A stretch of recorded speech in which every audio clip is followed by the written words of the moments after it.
You're listening to Free Mama Radio, where we believe you can have both a successful business and show up as the mom you want to be.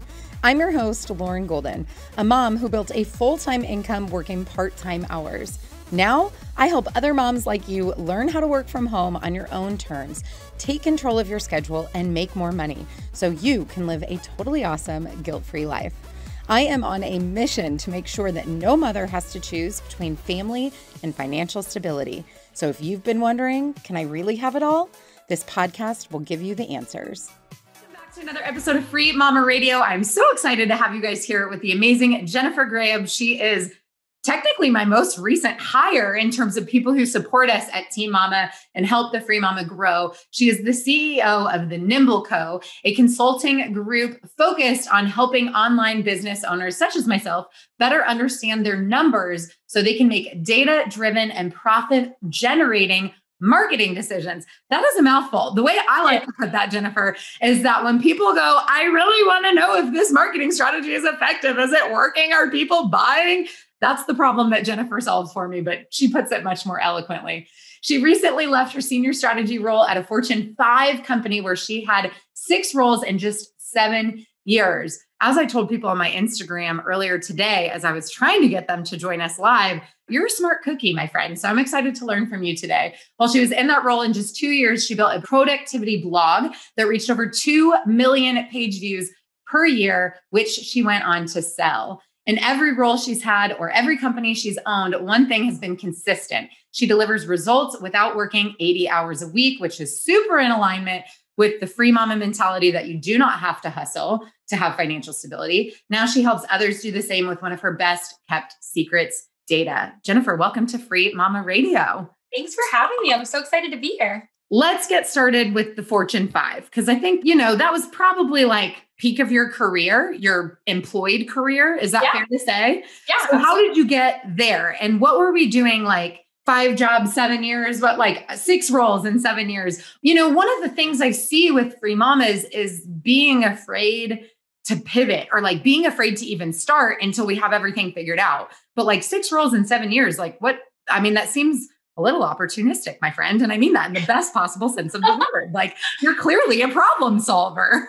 Yeah, it's just a wild journey to get there. So even before I was not a corporate person, like I was in the entrepreneur space previously. I worked for different startups online. I was doing consulting. I was, mostly social media management back then. This was like 2011, 2012.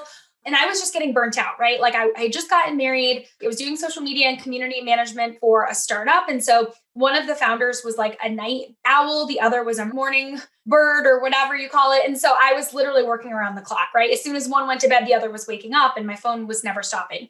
And I wanted to have babies and I wanted a maternity leave.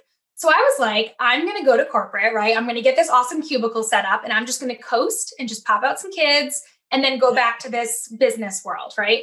But that's not me. I'm a high achiever. Like if I get somewhere, I want to be the best at it. And so it was a completely dumb luck with a little bit of expertise that got me in the door at this Fortune 5 company. At the time, they were a lot smaller. Through a series of acquisitions that we made and then ultimately were acquired is what kind of got us up higher. I think it was a Fortune 50 when I started and a Fortune 5 when I left. So I took an HR job.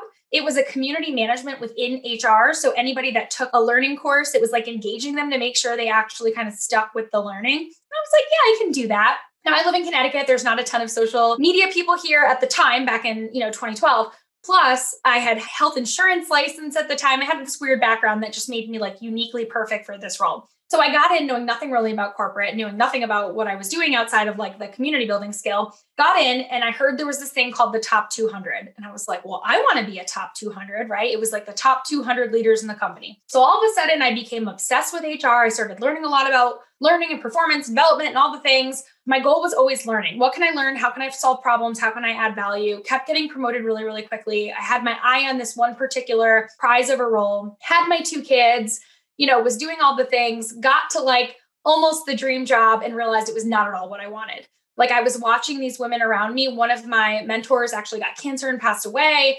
Like I was watching these other women I'd listen to their kids crying in the background while they're trying to get their work done and having to like live out of a suitcase, be on airplanes all the time. And I'm like, this is not at all what I thought it was going to be, right? I thought I was working this hard to get up top so that I had all this freedom and this money and this life. That was not at all the case.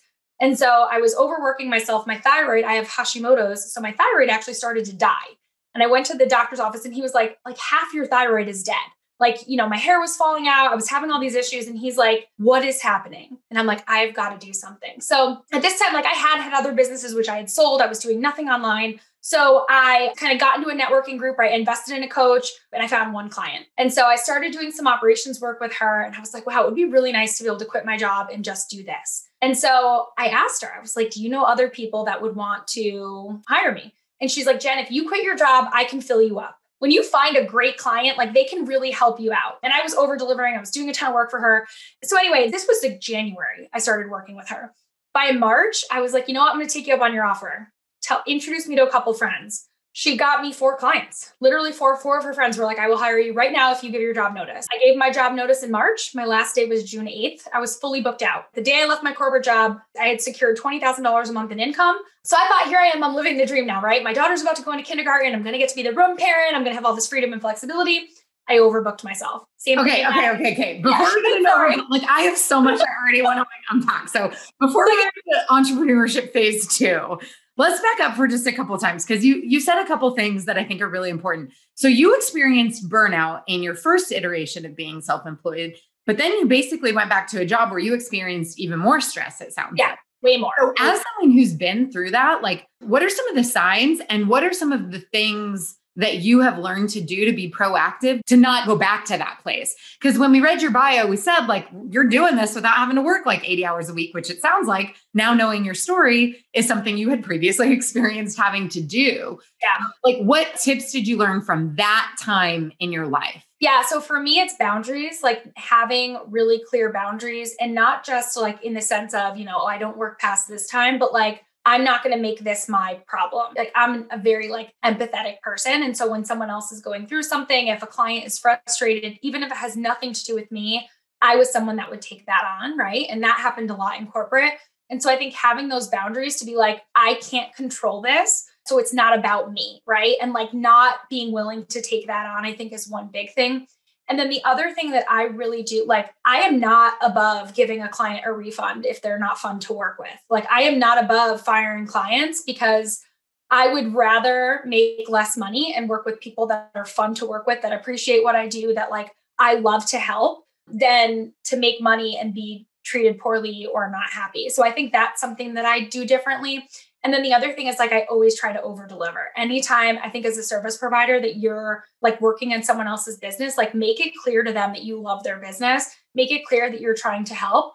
And what that's going to do is just instinctively, they're going to tell their friends and you're going to get more clients like that. So I just have to protect myself because my body lets me know right away when I don't. Yeah. We call over delivering. We call it put a bow on it. That's like the free mama way. Put a bow on it, like go above and beyond. Right. But it does have this effect of then getting these referrals to come back into your world because you are so appreciated. And something else that I've had to say, unfortunately, a lot lately in this world of like, charge your worth. Like I get it. I'm all for being compensated fairly. And also your business is only as good as the results you get your clients. 100%. Sometimes like we lose that where like, we just think that we're entitled to our worth and we're not really willing to earn it. And so I love that you carry this mentality. And in my experience working with you, I've definitely felt that from you of like, hey, now we've got this thing going on. You're like, cool, I'm on it. Let me look at it. Like you over deliver and you run with it. And I love that. Okay. Before we get to entrepreneurship phase 2, I got 2 more things. Okay. So number 1, I've already said you're a smart cookie and you guys, she's smart as a whip, but so are you if you're listening to this. Like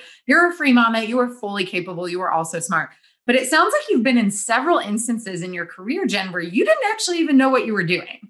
One of my biggest challenges coaching and consulting with free mamas and even just watching them in the bigger Facebook community is this lack of confidence. And that if I don't already know how to do it, if I haven't watched all the trainings and watched all the YouTube videos and done it for free for 20 people, then I'm not actually equipped to go do the thing. How do we go from that, which is not serving us and not growing our business and not helping our mindset, to this like 20 something who's like, I worked in HR because I was a social media manager and then I was a director of operations. Like, and I'm a little like you where I'm like, I'll figure it out, like whatever. But like, how does someone get to where you are? What do you think goes on in your mind where you're like, yeah, I can do that? There's 2 things I would say. So one, I have just proven to myself so many times that I could figure it out, right? And not even in corporate, like in life, right? Like when my daughter was born, she had a weird milk protein allergy and we went through 7 pediatricians. And when I think back at my life, I can think about so many times that I've been in an unknown situation and I figured it out. And I think it's really important to, like, if you're feeling like you don't have that confidence, I want you to stop listening, like pause this,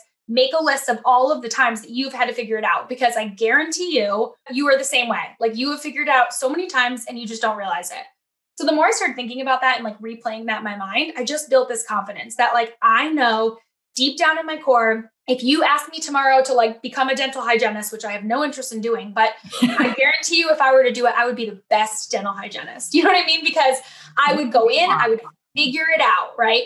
And then the second piece to that is I also, like, the first time I even sold a measurement project, which I know we'll get to later, but I wasn't the world's best measurement person. Like I wasn't an expert. I didn't have a certification. Like I literally sold it and was like, I will figure this out. And if I don't, I will refund the money. Period. End of story. Like, and that just gave me some of that relief where I was like, oh, so I didn't spend the money. Like I took the money, I put it in my bank account, I didn't touch it. And then I delivered the project, giving yourself kind of that like mental exit strategy to be like, okay, if I'm not the best at this, what might happen? Worst case, I give the money back. I've done this one time ever where I got into a project and I was like, you know what? It wasn't that I couldn't do it. It was beyond what I wanted to do. And so I was like, you know what? I'm going to give you this money back. That person was floored. They were so happy. They were like, I've never had anybody like, just give me my money back instead of delivering something halfway, you know? So I've never had that blow up in my face. So those are the two things, just like reminding yourself of what you're capable of and what you've done already. And then just sitting in that integrity of like, what would I do if this didn't actually work out? And like, what does the worst case really look like? And so even in corporate, it was like, if I get in here and I look like a fool and I don't know anything about HR, it's like worst case, they fire me, right? Well, then I'm probably going to get a severance. So I actually still get money. Or I talk to my manager and I say, I'm in over my head. Maybe I came in at the wrong level. I might need a different position. Or how can you work with me? Or are there courses I can invest in?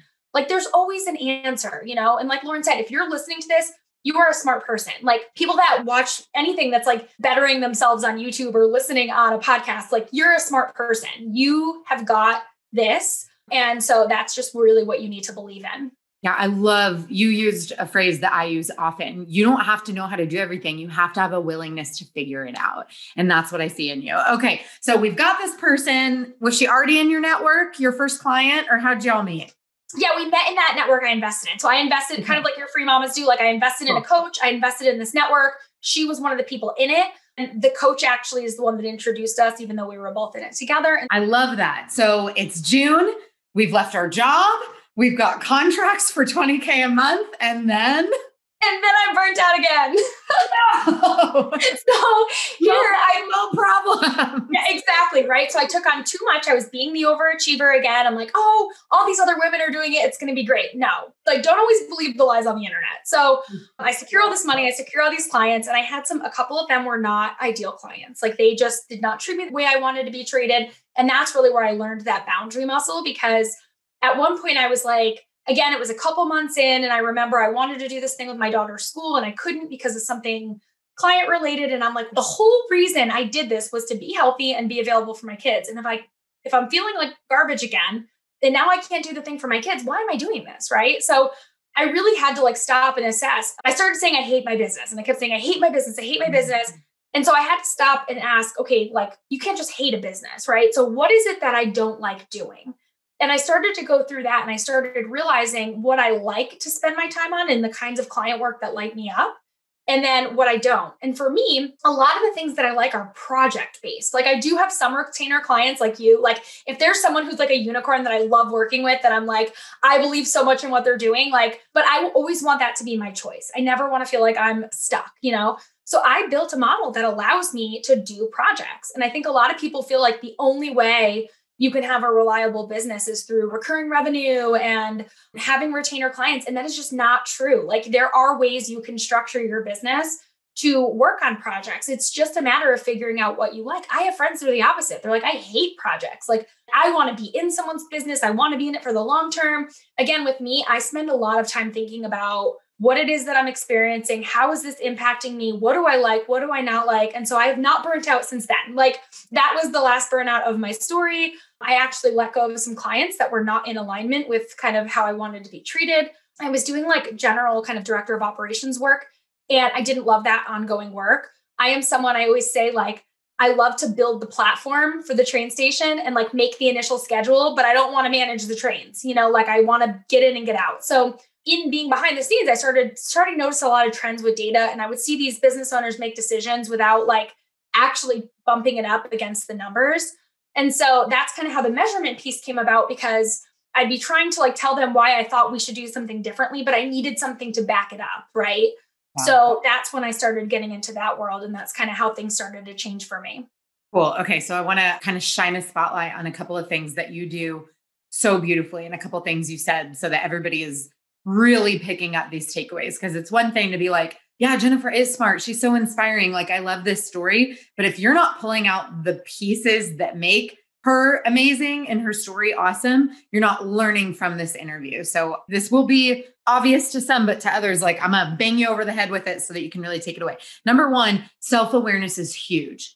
The way that you got yourself out of the burnout perpetual cycle that you were on, both in any capacity in your life, it wasn't because of entrepreneurship. It was some sort of wiring that you kind of had that you had to overcome, and you did it through self-awareness. We have to learn not beating yourself up. Some women are so hard on themselves, and it's not about going the other way of being like super arrogant, like I'm amazing at everything. It's true self-awareness and asking yourself, what am I good at? Where am I lacking? And what do I want? And that's really what I mean, you didn't use those words, but that's what you did to go, cool. Like, this client isn't serving me. Like, I don't like this part of my service anymore. Like, this has to go. This needs to look like this. And then continuing to follow that path. The other word that you used a bunch of times, which basically I bring in people to interview to prove my own points. This is fantastic. You use the word see. Like, when I was working with this client, I would see, or when I'm in this person's business, I would see. And I try to explain to free mamas, because a lot of them are new to this world. Like, you guys haven't done this before. The challenge is that a lot of you get stuck in your own head, trying to figure everything out on your own with stuff you don't even have experience with. Whereas if you look at Jennifer's story, she's diving in, going, I'm going to figure it out. And then she's making observations, not just with herself and her self-awareness about what you like, Jennifer, but you're going like, okay, cool. I kept seeing this problem was recurring and this thing kept showing up and I liked it. I wanted to do it. And that's now ultimately what's led you to your business today, where you're able to get in and get out with clients. And you've also developed some courses to be able to teach other people how to do this skill set that you've mastered. So what are we talking about? What are we doing now in your business? What are you known for? Yeah. So now I'm known for sales and marketing, attribution, or measurement. So like Lauren said earlier, break that down for me.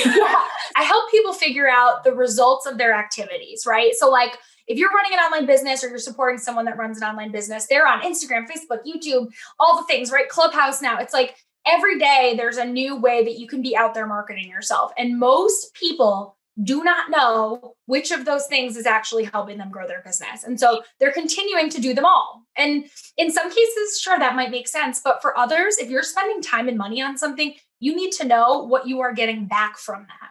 And so that's what I help people do, is I help them understand that, because when you understand that, you can make different decisions and you can change your activities to really control your results, right? It's kind of like when someone talks about, oh, if I put $1 in and I get $5 out, you want to know what that equation is for you, right? Like that when you're investing this amount of time or this amount of money in something, what are you getting out from that?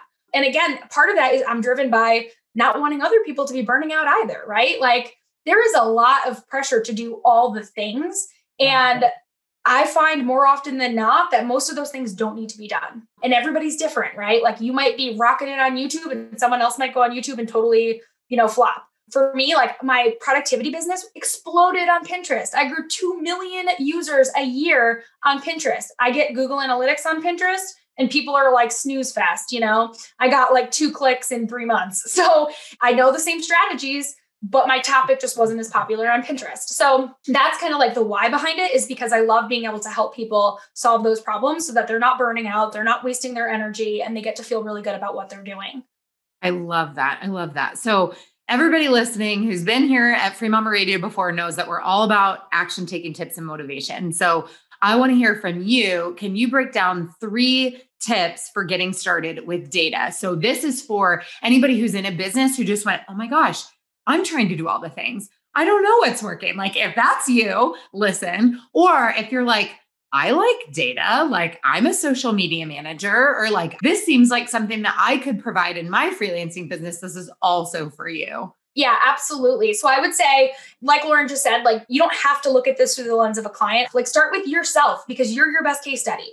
So I want you to, like, tip number one, if you don't have Google Analytics installed on your website, go install Google Analytics. Right now, it's a little bit confusing because they just launched Google Analytics 4. You want both on your website. So when you go to sign it up, if you don't have it set up yet, sign up. There's a box you can check to put the original Google Analytics on too. Set both up on your site. That's rule number one. It's free, guys. It's free. It doesn't cost money. If you have a website, do step one. Yes, like you should never have a website and not have Google Analytics on it, period. End of story. I would fight that until the day I die. Hopefully it's a long time from now. Favorite website platforms. Do you have an opinion on that topic? Yes, 100% WordPress. Okay.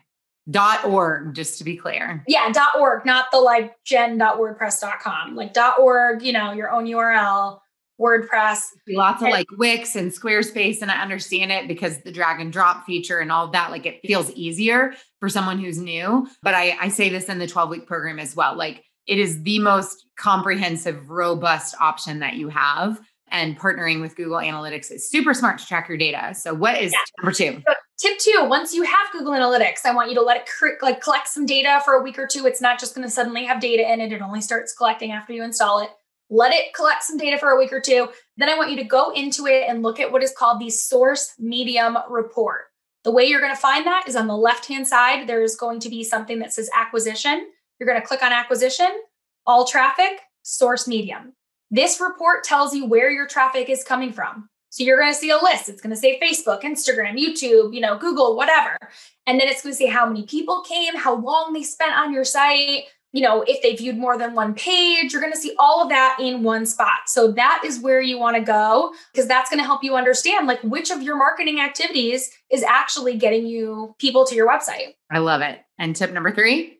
Tip three, also in Google Analytics. Now I want you to go to the behavior section. And it's content and then all pages. It's sad that I can do this off of memory now. Yeah. That shows your expertise. Yeah. And the reason you want to do this one is because that's going to help you understand like what pages on your website are getting the most views. And this is important because it's going to help you start to see some themes. Oh, this is the kind of content or pages that are getting people to my website. So I'll give you just a tangible example. I worked with a parenting blogger and we looked at this report over the course of a year. And she has young kids. She only has one teenager. And we saw that 4 of her 10 top blog posts were about like raising teenagers. And she had no products on teenagers. None of those blog posts were monetized. Meaning she wasn't selling anything or making any money on those outside of ads. And so we were like, okay, well, 1, get it on your list to create a parenting, like a teenager course. But 2, who is currently selling one like this? Because we should be promoting that in these posts and create like an affiliate partnership. And so we optimized those posts and she immediately started making money. And we were able to say, okay, now you need to start creating more posts on teenage content because we know that's going to bring people in. So no matter what your niche is, like if you're a social media manager, maybe you'll notice that your top 5 pages have to do with Instagram. It's like, cool, let's write more Instagram content, right? Like let's promote more of this Instagram content because it's bringing people to my website. So those are my top 3. If you use just those 2 reports alone, those 2 things alone can help you make super strategic decisions, both in your business or in any of your clients' businesses. I love it. Super smart stuff. This is what she does for us. These are the questions she helps us answer as well. I love it. And you've got a couple more resources available for anybody who is nerding out with us right now. I want to learn about those. You've got something called Measurement and Maximize and Traffic Insight and your Traffic Insights dashboard. Do you want to speak to those for just a second?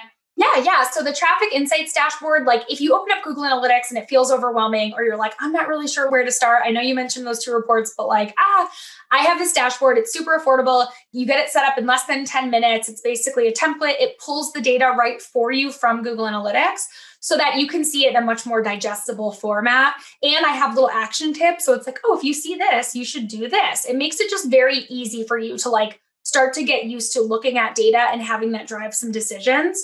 So I do have people, they either like buy one for every client, or we do offer an agency license as well. If someone like, if you have a lot of clients and you want to like put your own branding on it and not have to like create your own thing, we offer that as an option.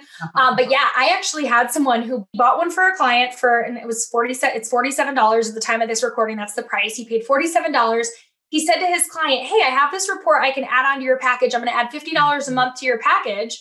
And, you'll get this report every month. And they were like, yes, that's awesome. So he paid, 1 month worth, but then made an extra $550 from it. So it's like, no brainer. And I was like, yeah, like he emailed me. I'm like, yes, do that. Yes. That's so smart. So that's the Traffic Insights dashboard. I actually have a special link for you guys. It's trafficinsightsdashboard.com/free mama, all one word.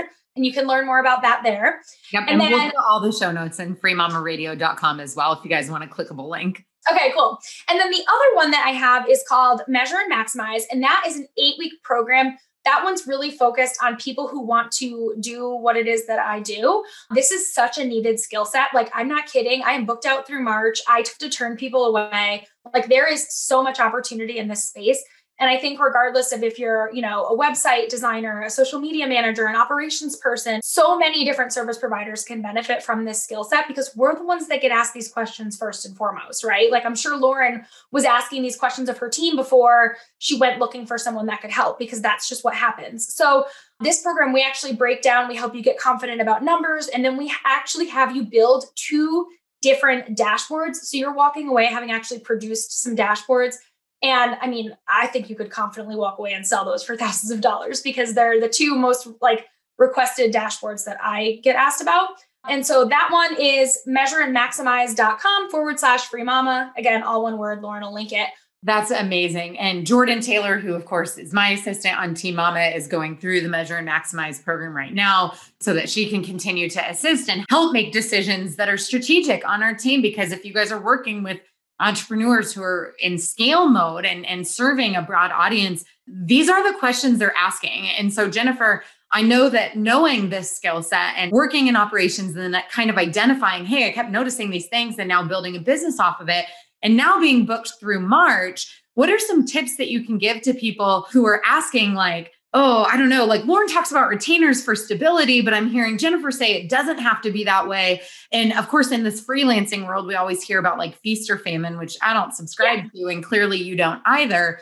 What are some of your strategies, either in your industry or just as a service provider, for having a sustainable project-based business? What are things that you think about when it comes to marketing your own business? Obviously, referrals are a huge source of what you do, and that's because of your follow through. Are there other things that you do to ensure that you don't ever get to this place where you don't have anybody booked out? Yeah, 100%. So one thing I want to clarify is that while the bulk of my income does come from project-based work, I do have a couple of small retainer clients, right? So I do have some recurring income that's coming in every month based on that. And I completely agree. If you were to ask me from someone that's in corporate wanting to leave, my 100% advice would be get recurring revenue, lock that in first, right? So there is that. I want to be clear. I also have multiple income streams. So it's the project work, it's the retainer work. And then I have this program now, right? So I have, we do launches of this program. I have the digital products.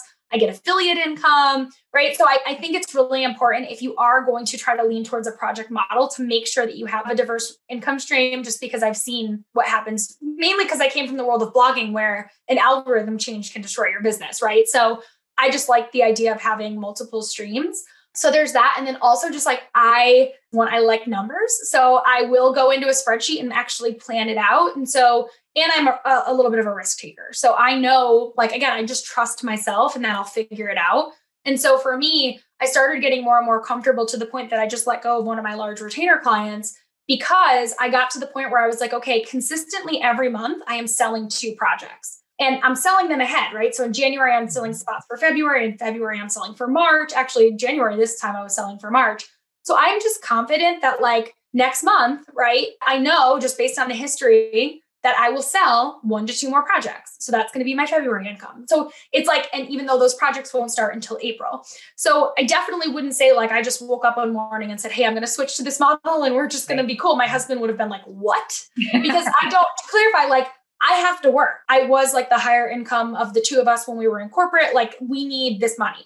So it's not like this is just my fun kind of hobby and, like more power to you if that's your setup, but it's not mine. So I did have to make sure that like the numbers made sense. And then I gradually shifted this way. So I do want to clarify that because I don't want people to think that either I'm against the recurring model. I do think that's the smartest way to start. But I think if you're going to have a project model, you need to be able to be confident that you can do it this way, kind of work the numbers, and also just diversify your income stream. Yeah. And what I hear you saying without saying the words is you set goals, you track, and you anticipate. Like you're not just, I see a lot of people like, oh, I just finished a project and like, now I have no work. It's like, are you surprised by that? Like, did you not know that project was going to end?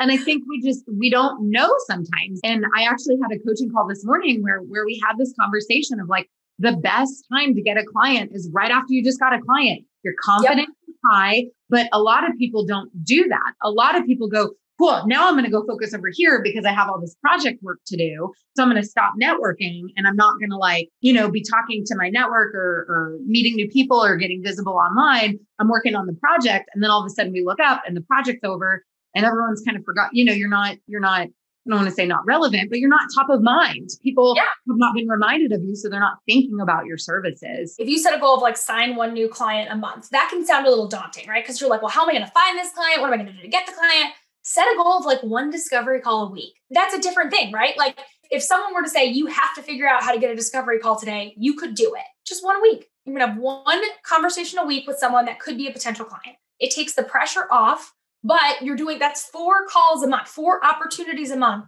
to get a new client. So your goals don't always have to be like the outcome. It could be the thing before the thing, right? The discovery call is the thing before you actually sign the client. So make that your goal. It's like a little bit less stressful than something. And then I am big on investing in coaching. Just to kind of like, one more thing I wanted to add is like how I market myself. A lot of it's through network. Like I invest in good networks. I invest in good coaches. I invest in my people. Like I invest to get in the room with people so that I can get access to their networks, to get access to their brain, their support. I 1000% would not have gotten where I got to in corporate or in entrepreneurship, because even in corporate, I invested in mentors. Like maybe it wasn't a financial investment because it's a different landscape, but I, overachieved with them. I showed up early. I stayed late. Whatever I had to do to get in front of people, I did, because relationships can change the game for you in this space, not just with mentors, but with peers too. Yep. Just like what happened with your very first client while you were in your corporate gig and then left your job. I'm so glad that you said that, because people ask me often, what Facebook groups are you networking in? And I'm like, I only show up in the groups I'm paying to be included in. And it's exactly what you're saying. It's, how can you invest to be in front of the people that you want to work with? And that's basically what you're saying. Like, there's nothing wrong with free Facebook groups, and I'm in several of them, but it's not where I put my time and energy. Anybody who's freelancing, but maybe you're like, gosh, I need higher paying clients, or I need clients who actually appreciate the work that I do. You might consider how do I get in front of those earners? How do I get in front of a 6-figure earner instead of somebody who's just starting their Etsy shop? Again, not that there's anything wrong with it, but they're going to pay premium prices, whereas someone who's just getting started doesn't have that income coming in. I'm so glad that they could hear that from you. All right, last question. You ready? Our mission is to make sure that no mother has to choose between family and financial stability. Knowing that and everything we've talked about today, is there any last piece of advice that you think that our listeners should know as they embark on this beautiful free mama journey? Yeah, I would just reiterate what we've talked about. Trust yourself. Like, you are a mama. You've got this. You've done hard things. You'll continue to do hard things. Never feel like you have to make a sacrifice like that doesn't feel personally in alignment with what you want for money, because I guarantee you there's a way you can make money, that same amount of money, if not more money, without having to feel that way. And if you're not sure how to do that, email Lauren, email me, email any other female that you see in this space that's giving advice like this, and we will help you, because we have to be there for each other, because this is possible for everybody and you should not suffer alone ever. Oh, so good. I always say don't suffer in silence. So good. Yeah. Okay, Jennifer, how can people connect with you? Where do you want them to hang out with you online? Yeah, I'm usually on Instagram. So it's at Jennifer Grayeb, which is Grayeb as in boy, or just thenimbleco.com is my website, if that's easier to get the direct Instagram link. Awesome. And we'll put all these links and her handle and access to her resources and anything else we talked about in the show notes, of course, at freemamaradio.com. So make sure you guys go there, subscribe, leave a review. If you guys liked this, we like to hear back from you. Like, if you enjoyed this, tell us that you enjoyed this. Take a screenshot wherever you're listening to your podcast. Share it on Instagram. Tag Jennifer. Tag me at Lauren Golden, Free Mama, and we'll probably, I know I'll reshare it. I bet Jennifer will. I'll reshare it too. Tell us your lessons learned, your biggest aha moment. Jen, thank you so much for being here with me today. I enjoyed having you. Thanks. I loved being here and I love your people. So I'm so excited and thank you so much for having me. Awesome. All right, everybody, have an amazing day and we'll see you next time. I hope you enjoyed this episode of Free Mama Radio. Don't forget to check out Free Mama TV right here on YouTube for hundreds of how-to videos and interviews to help you start, grow, and scale a virtual business from home. If you want to join a community of tens of thousands of moms just like you, make sure you join the Free Mama Movement group over on Facebook. And lastly, if you want to learn more about how we can do this together, work to achieve your goals, and make you our next success story, check out my free training at thefreemamamovement.com. I'll see you next time.